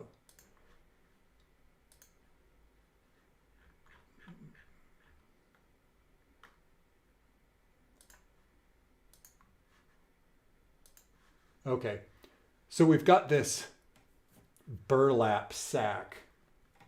The rest of the stuff is pretty straightforward. But the burlap, where's my vine? There we go. All right, so I have my fake burlap sack here, and it's not the one that's up there, but it's, we'll say it's roughly based on. It's just this oblong shape. So I need to ask myself, how am I going to deal with the texture of that burlap sack? And there's a lot of different ways that you could do it. The thing that I would suggest is, and you're going to need a super sharp pencil for it as well. It's a good candidate for the carbon pencil. The carbon pencil is it's less likely to get super dull on you and start making really lazy looking marks.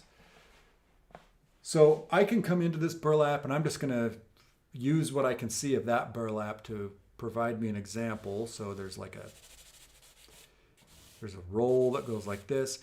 I'm giving myself what amounts to fabric fold information here. Let's say this one comes in and there's a big shadow there. A little bit of shadow there.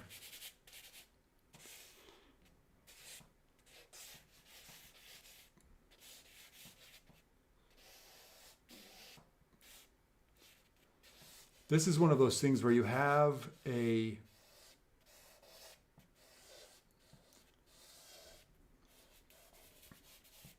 what's really happening in this burlap texture is that you have these intersecting fibers that are at sort of 90 degrees to each other, and each one is going in and out and in and out of each other. And at each intersection, just looking at the reference, they have, there's a little bit of more light where the two fibers kind of intersect and gather a bit more light.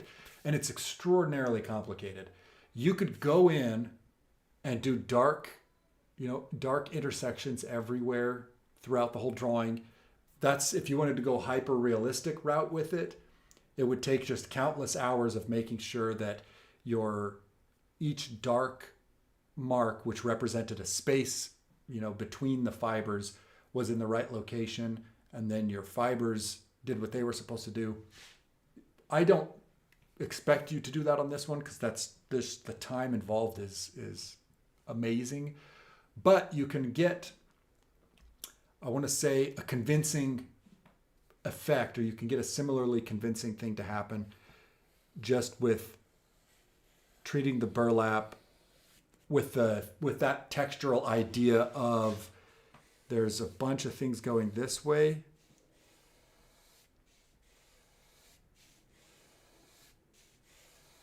and a bunch of things going this way.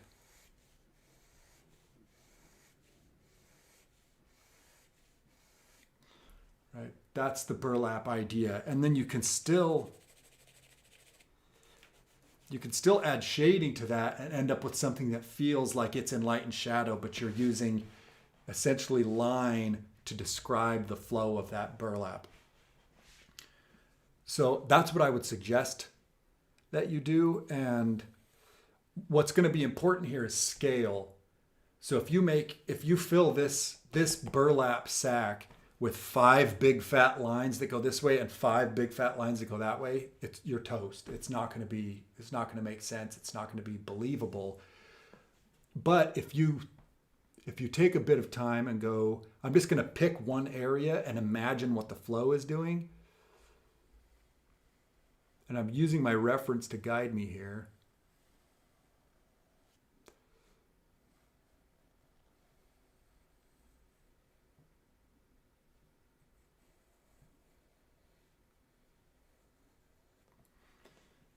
There's my one little trip down this burlap sack. Let me do another one in a different place. This one comes up like this.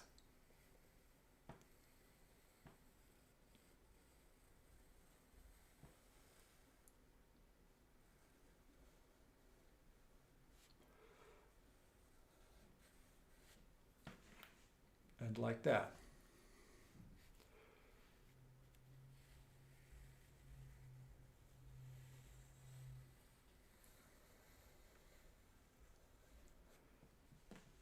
Okay, it's still going to take some time, but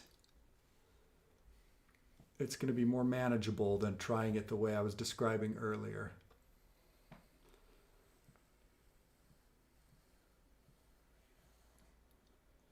What's going to happen here is you're going to end up with these stripes. It's going to look like a striped bag almost. What I would do at that point is to just very carefully bridge the gap. Right? So I'll do it over here just to sort of give an example. I'm just kind of going halfway here. And then I'll go halfway between that.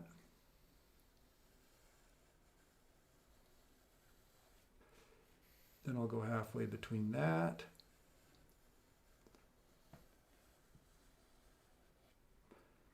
And then for a tighter weave, I'll go halfway between that. This is where the sharpness of my pencil starts limiting me, but that's okay. I've already established here the flow of the burlap.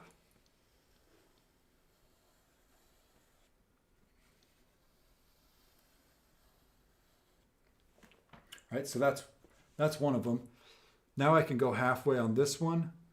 And I would go halves because it's going to bridge the gap between these two different lines. Like this line is different from this line. And if you just go from this line and just copy it all the way, things are going to seem really like regular and strange. Because I have different lines here, like this one especially is really like drastically different. If I go halfway here, so I'm just trying to stay in the middle of both of those lines. And it's not like this is the right way to do this. It's just a way that's going to help bridge the gap between those two lines. I'm just always trying to stay halfway in that opening.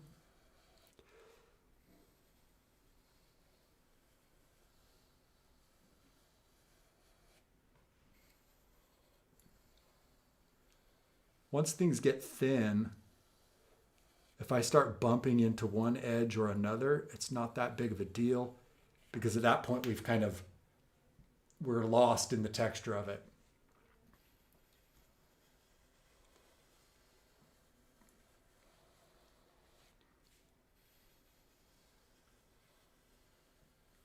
But by doing this halfway thing, you map out a couple of different areas of what you're drawing. Like that I did with these stripes, like I imagined that trip and then I came over a ways and imagined that trip and I imagined this trip. And you do that imagining like however many times you feel is appropriate. Then you come back in and bridge the gaps. And now you don't really need to be staring at your reference all day for this necessarily. You're just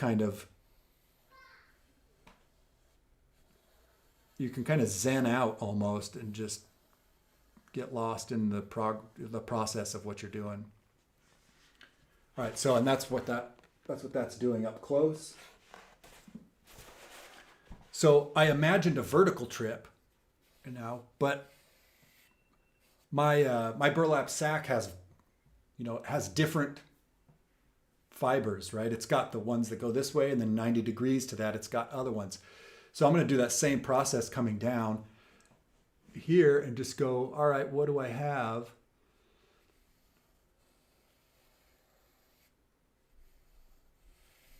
It's kind of an interesting twist going on there.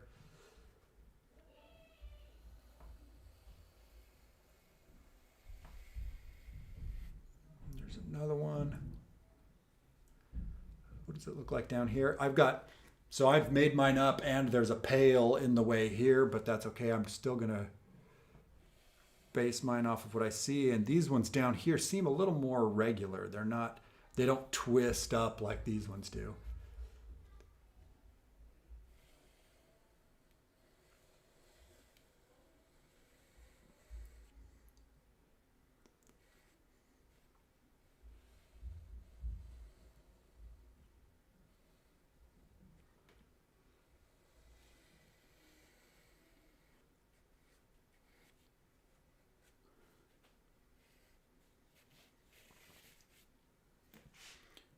Okay, so maybe that's kind of what that surface is doing. So let me do my halfway thing here. You can have little like things that happen, like little disruptions like that. Like I was just rolling my pencil as I went and I got this little thing. That can help. That can be nice.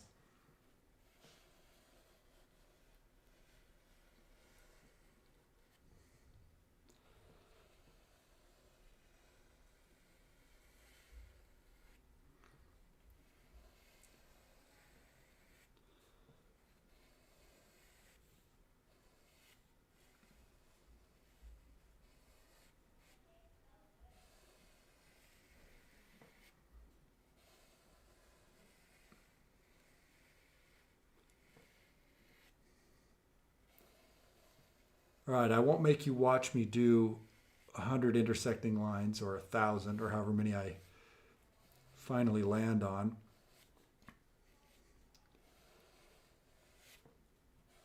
Let me just finish out this little area so we can move on.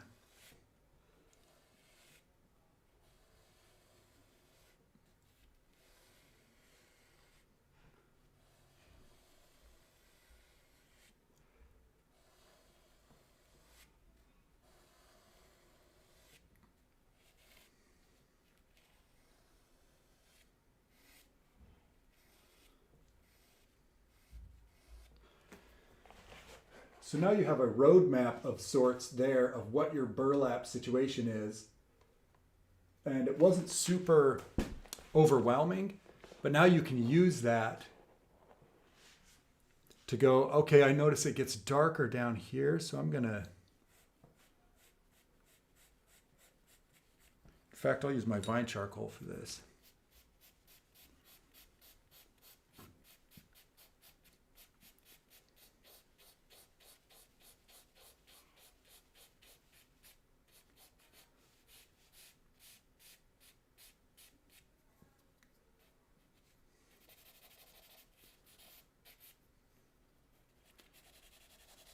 Let's say there's another one here.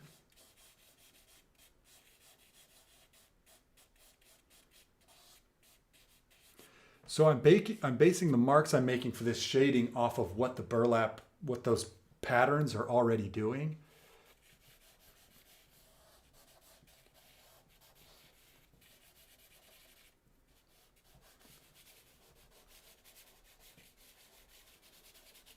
The nice thing about having done the lines in charcoal pencil and the shading in vine charcoal is that I can move the vine around with my fingers, and the lines I made stay put. So now I'm starting to get some value variation along with my texture. At this point, if I wanted to, I could say, okay, each one of these squares represents a space that goes in. And I could start darkening, especially where I see it up on the reference, between each one of these lines. I could darken, and that would start taking on a real strong visually convincing sense. I don't think I'm going to do that on this one.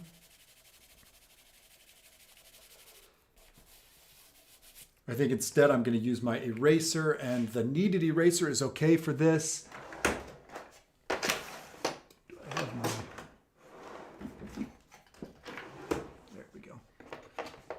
One of these, like a eraser that holds its edge nicely, is going to be even better. These used to be white, but then they got used. I can come in and on any of these spots that are facing the light,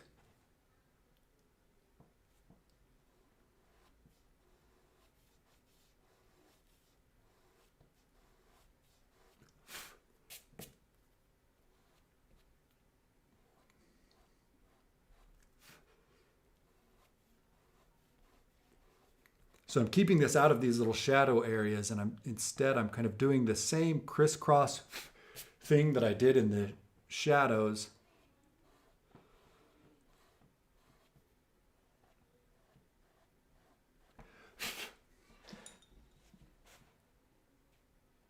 But this time in the light. And again, as I said before, sometimes there's push and pull, so then I can bring some of this. If I felt like it got a little too out of hand, I can bring some of these contours I had before through.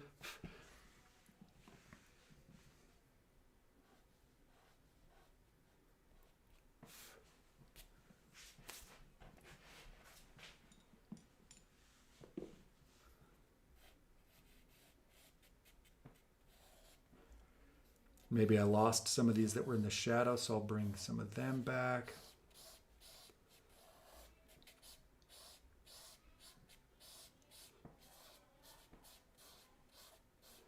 I just want to strike a balance here. What I'm shooting for here is striking a balance between describing the intersecting burlap texture and getting a sense of the light and shadow undulations. And so close up of that, it's going to be kind of like that. And if you imagine that across the whole thing, that texture will start to be really descriptive of the burlap and of the shadows that are also being cast on the object.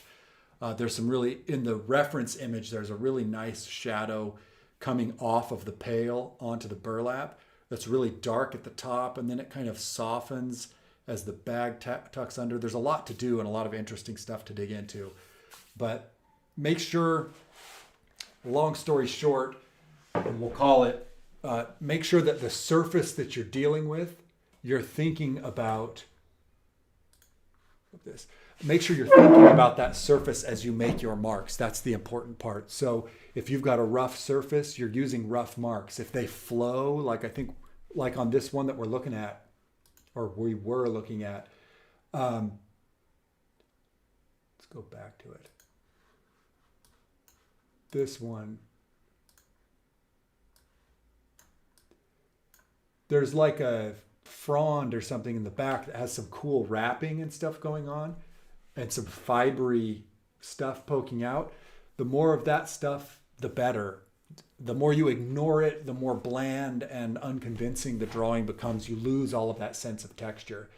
So make sure that you're addressing each object. If it's a super smooth object like the pail or the ball or something, you're thinking about smooth values and smooth mark making. If it's something rough and jagged, you're thinking about jagged marks. If it's something that's like burlap that's flowy but kind of fibrous, you're kind of thinking about what marks can I get at that? How can I break down what I'm seeing there and get that in my drawing? And sometimes it takes quite a bit of imagination to get there, but that's the drawing process. We're flexing that ability to think about something as more than just the shapes that we see. We're like thinking about light and its influence on it and the three-dimensional flow of what we're seeing.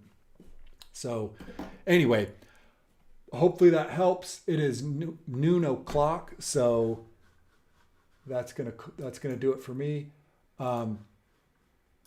If you have any questions, don't hesitate to reach out as usual.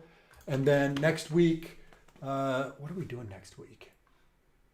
Next week, we're moving on to transparent and reflective, which is a whole nother ball game of being careful. I hope you're giving this the time that it needs so you can see. I just spent an hour talking about 3 separate little things.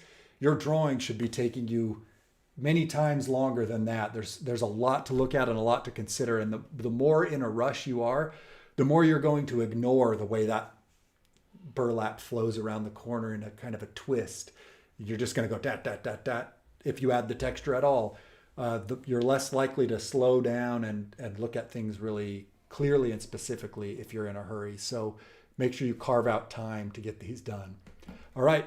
I will see you all later. I'm ending the stream.